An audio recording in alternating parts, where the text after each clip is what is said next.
Hi guys, I'm Jenna Edwards, your cooking companion. This video is how to choose what type of pots and pans to buy. We're going to talk about what to consider when you're buying your pots and pans and what type of metal is the best for optimal cooking. When choosing your cookware, consider weight and conductivity. You want heavy cookware because it holds heat better. And I know that heavy cookware seems counterproductive because it's more difficult to hold and to carry, but the tools should do the work for you. And in cookware, weight has an important function. A thick pan holds heat to maintain steady cooking temperatures. When you add cold or room temperature food to a hot pan, it cools down the pan. But you want a hot pan for cooking, so having a pan that maintains steady temperatures makes cooking quicker and more efficient. And that leads me to the next consideration, conductivity.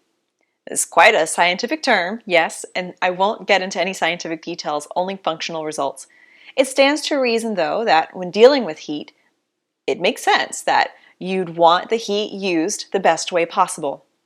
Your cooking tool should properly channel heat to your food, and the nature of its conductivity does just that. Good conductivity allows for three very important things. Number one, quick and efficient heat transfer. Two, an even temperature throughout the surface your food sits on. And three, quick responses to temperature changes. So the first reason you want good conductivity is for quick and efficient heat transfer. And this is because you don't want to sit around for a while waiting for your pan to heat up. That's a waste of time, and you want something that heats quickly so you can get going. The second reason for good conductivity is for an even temperature throughout the surface that your food sits on. For instance, let's say you've got a fillet of fish in a skillet. Now, one end looks like it's cooked well and it should leave the pan, but the other end is still kind of raw. So your option is to, tear the fish apart and hopefully only remove the cooked pieces and leaving the raw pieces in the pan. Or you can leave it all in the pan, ultimately burning one end while getting the other to catch up. And if this happens, it's most likely because the pan is not evenly distributing heat from the burner. So one end of the pan is hotter than the other. Quality construction prevents this from happening, and it prevents you from eating half burnt, half raw food. If you have a burner that doesn't distribute heat evenly, like on an electric stovetop, and you can see that the coils aren't an even red when the burner is on, cookware made of materials with high conductivity will offset the burner's lack of distribution. The third reason good conductivity is important is the quick response to temperature changes. As you cook, you'll notice you need to turn the heat up or down, and you need a pan that quickly notices that change in heat and reacts accordingly. All these reasons point to making cooking foolproof, which we want because it makes you more successful at cooking, and then you'll do it more and you get better, and so on and so on. So now that we've covered why your cookware quality matters, let's get into your options. The best conductor of heat is silver, but who are we kidding? You aren't buying a set of sterling silver cookware, and who knows if it even exists. So the next best choice of metal for conductivity is copper.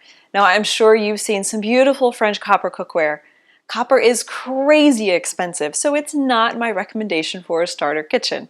If you have to have the copper, make sure it's lined with stainless steel, because cooking directly on copper transfers some of that copper into your food, and too much of that in the diet just isn't good.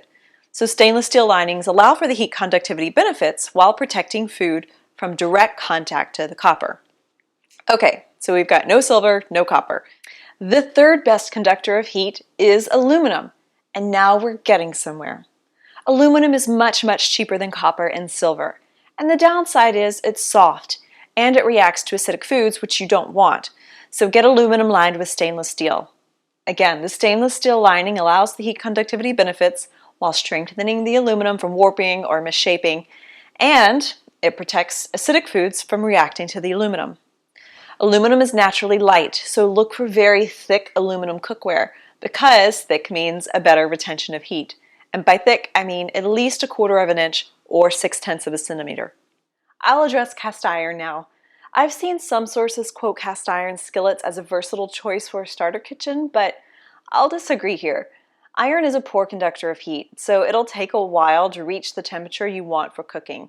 Now, cast iron is legendary for holding the heat, so it does have a place in a kitchen for dishes that require long, slow, high heat, but it's not your best option for I don't know, quick scramble of eggs. And finally, we'll consider some nonstick options. And unless you want to eat scrambled eggs or omelets every day, you don't need a nonstick pan immediately. It's not one you'd use for a lot of dishes because the heat transfer and retention is subpar.